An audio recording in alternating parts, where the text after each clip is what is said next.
Kalau antar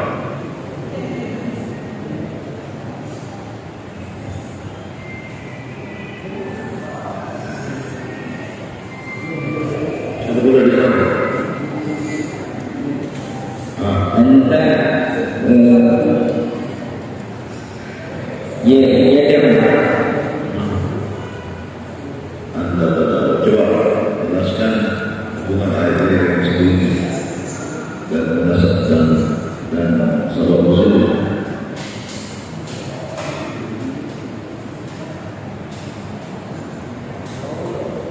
Mengenai hubungan antara ayat 13 dan 14. Di ayat 13 dijelaskan bahwa seseorang yang orang-orang Nabi mempertanyakan sebagaimana Tuhan adalah apakah Tuhan itu adalah sebuah besi ataupun perhiasan. Dan disinilah ayat 13 ini menjelaskan bahwa orang yang menolakkan tadi adalah akan baru sesuatu ditimpakan sebuah bentuk yang menandakan bahwa ini adalah kekuasaan Tuhan, kekuasaan Allah. Yang mana sebelumnya dijelaskan, yang mana sebelumnya orang yang menolakkan ini adalah orang-orang yang menyembah berhala. Dan dijelaskan pada ayat 14 bahwa orang yang meminta kepada berhala ini adalah sesuatu yang sia-sia saja.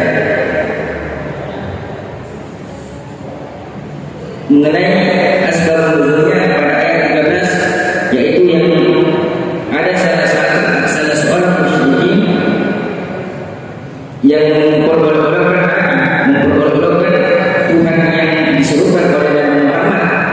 Kemudian Allah mengirimkan azab berupa as-suwa'iq atau untur. Ya, baik. Bolehkah kita berdoa sama-sama orang-orang muslim? Boleh, Ustaz? Boleh. Yes, Ustaz. Jadi kita ikut pamit. Dia minta sama temannya tidak bilang amin. Tidak, Ustaz. Ini boleh.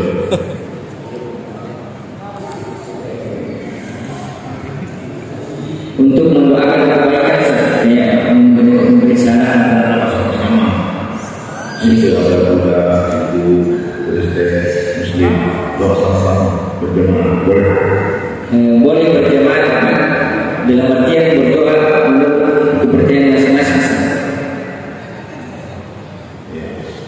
Yang penting doanya apa? Yang pimpin diri kita masing-masing antara kaum muslim, Kristen. Kalau mereka yang pimpin doanya Tidak boleh. mana dalilnya?